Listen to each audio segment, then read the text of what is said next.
কোটা প্রথা সম্পূর্ণ সংবিধান বিরোধী বললেন জি এম কাদের।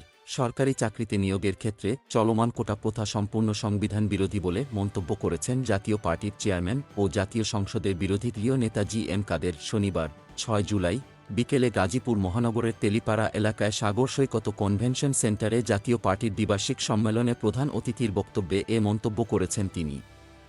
জি এম কাদের বলেন, আমরা বীর মুক্তিযোদ্ধাদের সম্মান করি, কিন্তু তাদের ছেলেপেলে, তাদের পরের প্রজন্ম কোটা প্রথার বিষয়ে খুব একটা নীতির মধ্যে আসে না।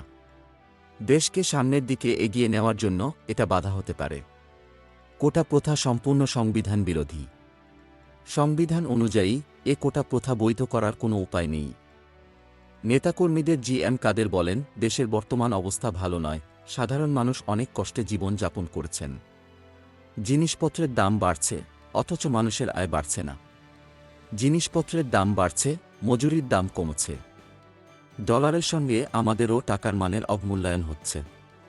খালি কর্মীবাহিনী যোগালেই সংগঠন শক্তিশালী হবে না। সংগঠনকে শক্তিশালী করতে হলে আমাদের রাজনীতি দিতে হবে। জনগণ যে রাজনীতি চায়, তাদের সেই রাজনীতি দিতে হবে।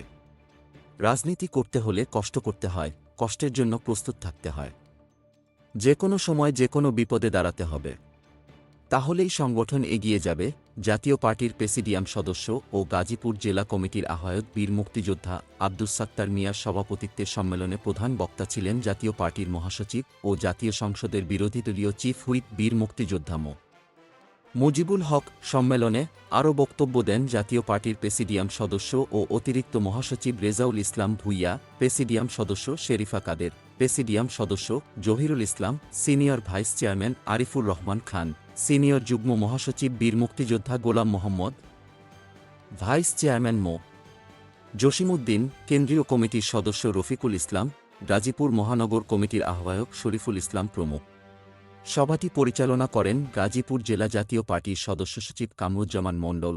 সম্মেলনে বীর মুক্তিযোদ্ধা আব্দুস সাত্তার মিয়াকে জেলা জাপার সভাপতি এবং মোহাম্মদ কামরুজ্জামান মণ্ডলকে সাধারণ সম্পাদক করে 2 সদস্যের কমিটি ঘোষণা করা হয়।